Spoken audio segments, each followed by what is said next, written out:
How are you all doing today? So just as I said in my write-up, I would be demonstrating how to create restore points on Windows operating system. Here I have my Windows 11. So I would search for create a restore point. You can find this in the settings, but this is the quickest way to access it. To create restore points, so you click on create, and also ensure that you have your system protection on for your C drive, for your main drive where your OS is installed. So I'll quickly click on create. I can name this anything, let's say before making changes to firewall rules. Okay, so I'll click on create. So what this actually does, it takes a snapshot of my Windows settings. So I'll just click on create. So it takes a snapshot of my Windows settings, and just make sure that you have a point to recover in case there's an issue in the future.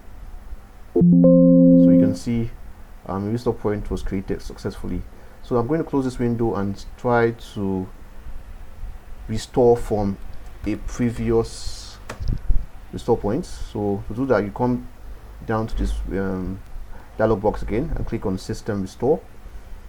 So it's going to give you this whole walkthrough. Yeah, so you can see restore points I have before now. Fresh install. I created this immediately I installed Windows. After I did some installation, so I created another one. So this is the one I just created. You can see the dates and all. This is Christmas Eve. Merry Christmas to everyone watching. Yeah, so that's basically how you can create restore points. And this button here allows you to see what programs will be affected. You might uninstall certain programs and all, and like rollback settings. So that's how you create restore point to keep your system safe in the event of an accident. Yeah, thank you for watching this video. Don't forget to like and subscribe and share to your friends. Have a nice Christmas holiday.